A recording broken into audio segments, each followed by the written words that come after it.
5 மினிட்ஸில் ஒரு healthy snacks எப்படி பண்ணுறது பார்ப்போமா? அதுக்கு வந்து ஒரு 3 வாழைப்பழம் எடுத்துக்கலாம். எந்த வாழைப்பழம் வேணாலும் எடுத்துக்கலாம். உங்கள் வீட்டில் இருக்க வாழைப்பழத்தை எடுத்துக்கலாம். இதுக்கு ரொம்ப கம்மி இன்க்ரீடியன்ஸ் தான் தேவைப்படும். நம்ம வாழைப்பழத்தை தோல் சீவினதுக்கப்புறம் குட்டி குட்டியாக கட் பண்ணிக்கலாம். குட்டி குட்டியாக வந்து கட் பண்ணதுக்கப்புறமேட்டு அதை வந்து எடுத்து வச்சுக்கலாம். எடுத்து வச்சதுக்கப்புறமேட்டு ஒரு மிக்ஸி எடுத்துக்கலாம். மிக்ஸியில் வந்து நம்ம கட் பண்ணி வச்சுருந்த வாழைப்பழத்தை உள்ளே போட்டு ஆட் பண்ணிக்கலாம்.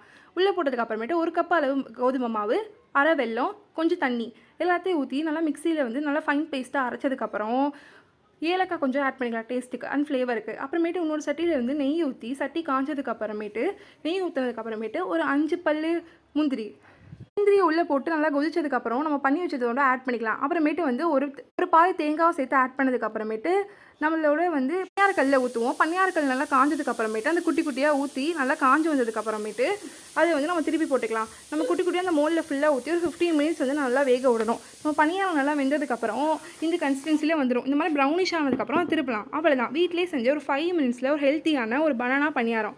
இது பிடிச்சிருந்தா லைக் பண்ணுங்கள், ஷேர் பண்ணுங்கள், மறக்காமல் இந்த டிஷ்ஷை ட்ரை பண்ணுங்கள். அப்புறமேட்டு இந்த மாதிரி நிறையா வீடியோஸ் வேணுன்னா என்னோட சேனலை சப்ஸ்கிரைப் பண்ணிக்கோங்க. தேங்க்யூ ஃபார் வாட்சிங்.